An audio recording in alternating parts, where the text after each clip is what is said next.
નમસ્કાર, આપણું ગુજરાતમાં આપનું સ્વાગત છે। ગોબલેજ ગામની કરોડોની ગૌચર જમીન ગેરકાનૂની રીતે વેચી દેતા મામલો ગરમાયો। પશુધનની જનસંખ્યાની સામે ફક્ત 20% જ ગૌચર જમીન બચી છે। ખેડા જિલ્લાના ગોબલેજ ખાતે મલ્ટિપલ ચીટ સ્કીમના સાબરમતી જેલમાં રહી આવેલ આરોપી દક્ષેશ મહેન્દ્ર શાહે ગોબલેજ ગામની કરોડોની ગૌચર જમીન ગેરકાનૂની રીતે વેચી દેતા મામલો ગરમાયો છે અને ગૌભક્તોની જાનથી મારી નાખવાની ધમકીઓ મળી રહી છે। ઉલ્લેખનીય છે કે ગૌચર જમીન સરકારની કે કલેક્ટરની માલિકીની નહીં, પરંતુ પશુધનની અને ગોપાલકોની માલિકીની છે, જેથી ગૌચર જમીન કોઈપણ હેતુ માટે આપી શકાય નહીં। આ મુજબ નામદાર ગુજરાત હાઈકોર્ટે PIL નંબર 17/2011માં ચુકાદો આપીને સેંકડો હેક્ટર ગૌચર જમીન પરત મેળવીને પશુધનને અને ગોપાલકોને પરત આપી છે। ઐતિહાસિક ચુકાદાને કારણે પશુધન બચવા સાથે ગૌચર જમીન બચશે તેવો ગોપાલકોનો પૂર્ણ વિશ્વાસ છે।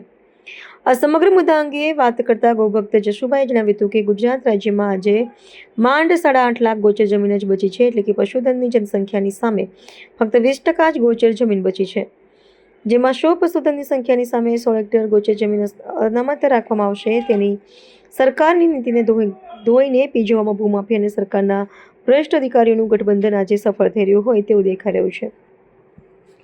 આવા લોકોના પાપે અને ગૌચર જમીનના અભાવે રાજ્યના ગામો અને શહેરોમાં લાખો પશુઓ અને ગાય માતાઓ પ્રજાને ફેંકી દીધેલા પ્લાસ્ટિક કાગળો ખાઈને જીવન ગુજારે છે। તમને જણાવી દઈએ કે ગોબલેજ ગામની જમીન પર ગરીબોના કરોડો રૂપિયા ચાઉકરણના મહાઠગ દક્ષેશ મહેન્દ્ર શાહની જિલ્લાએ ગેરકાનૂની પ્રવૃત્તિઓ રોકવા માટે ખેડા જિલ્લાએ ગોબલેજ ગામના રહેવાસીઓ, ગોપાલકો અને ભૂતપૂર્વ સરપંચ દિલીપભાઈ પટેલ વગેરેએ છેલ્લા 27 વર્ષથી ઘરના પૈસે અને જાનમાલના જોખમે આંદોલન અને રજૂઆત કરી રહ્યા છે। આ ગામની ગૌચર જમીન કોઈને પણ કોઈ હેતુ માટે આપી શકાય નહીં અને જ્યારે આપી છે તો 7 વાર ગોબલેજ ગામની જમીનની મૂળ શરતનો ભંગ થતાં આ જમીન સરકાર કરીને ગોપાલકોને પરત આપીને પશુધનનું આશ્રય સ્થાન બનાવવું જોઈએ, જેથી આ તમામ ગૌભક્તો દ્વારા સૌથી મોટા ગૌભક્ત એવા વડાપ્રધાન નરેન્દ્રભાઈ મોદી સાહેબની તપાસ કરવાના આદેશ બાદ પણ દક્ષેશ મહેન્દ્ર શાહે નેતાઓના નામે ઉઘાડી લૂંટ ચલાવી રહ્યા છે। આ ઉપરાંત રજૂઆત કરનાર ભોળા ગ્રામવાસીઓને ડરાવી અને મારવાની ધમકીઓ આપી રહ્યા છે। દક્ષેશ મહેન્દ્ર શાહ મોટો નેતા હોય તેમ સોશિયલ મીડિયા પર પ્રવચનો કરીને ગોપાલો અને ચીટફંડ અને ફરિયાદી અને સાક્ષીઓને પોતે નેતા છે તેવી ઇમેજ ઊભી કરીને ચૂપ રહેવાની આડકતરી ધમકી આપી રહ્યા છે। મારું નામ જયેશભાઈ જોશી। આ જસુભા ચંદ્રવંશી સાથે અને અવિમુક્તેશ્વરનજી સાથે ગૌ સેવામાં જોડાયા છીએ અને આ ગોબલેજ ગામની સેંકડો એકર જમીન જેની કિંમત કરોડો રૂપિયામાં થાય છે એ સુરેશચંદ્ર મહેતાના મુખ્ય મંત્રી પદ વખતે જિલ્લા ભાજપના અગ્રણી શ્રી દિલીપભાઈ અને માજી સરપંચ ગોબલેજ દિલીપભાઈના વિરોધ છતાં એની જાણ બહાર ગ્રામ પંચાયતે ગેરકાયદેસર ઠરાવ કરી અને આ મહાઠગ દક્ષેશ શાહે ત્યાં પામ રિસોર્ટ કરેલ છે।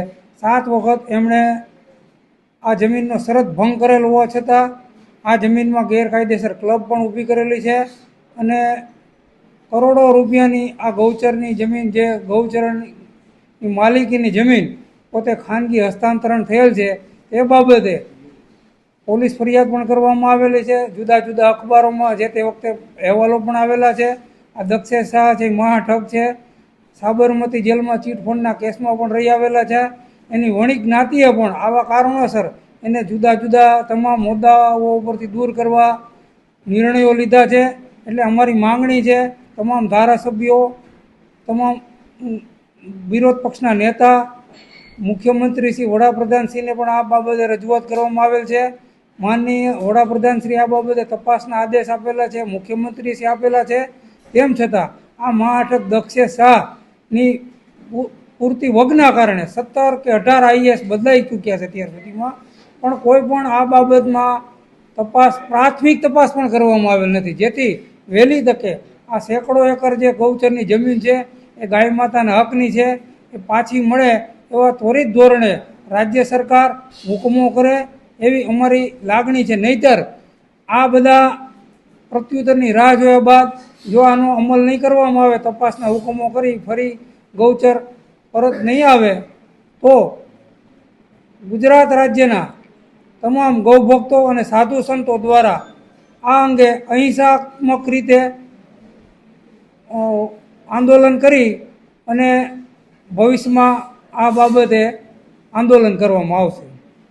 મારું નામ જસુભા પ્રતાપસિંહ ચંદ્રવંશી, ગામ ધોલેરા છે।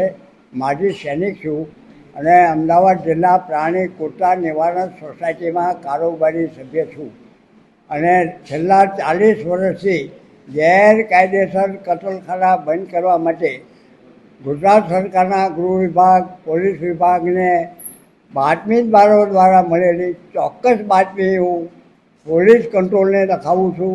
પોલીસ કંટ્રોલમાં જો કોન્ટેક્ટ ન થાય તો સ્ટેટ કંટ્રોલને માહિતી આપું છું અને જો સ્થાનિક પોલીસ જો ત્યાં આગળ ઘટના તાત્કાલિક બની હોય તો સ્થાનિક પોલીસને બી હું આ માહિતી આપું છું.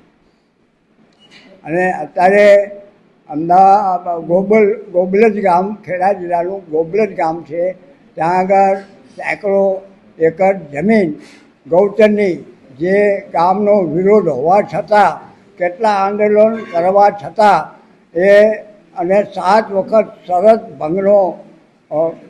ભંગ કરેલ હોવા છતાં એ જમીન હજી પરત મળે નથી અને ગરીબ લોકોના ચીટ ફંડના પૈસા ભેગા કરી અને લાખો મરણમૂળી, ગરીબોની મરણમૂળી છે એ હજમ કરી ગયો છે અને કોઈ દાદ આપતું નથી. આગળની કઈ રીતની રણનીતિ રહેશે અને ક્યાં સુધી તમે રજૂઆત કરી છે?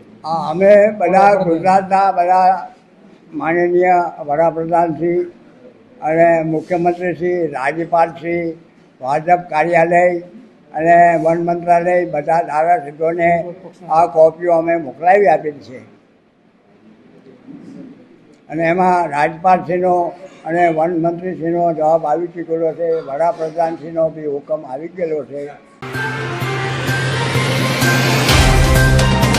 तो व्हाट्सएप, ट्विटर, फेसबुक, इंस्टा जहाँ भी आपका अकाउंट है, इसे शेयर बटन के द्वारा वहाँ पर शेयर करें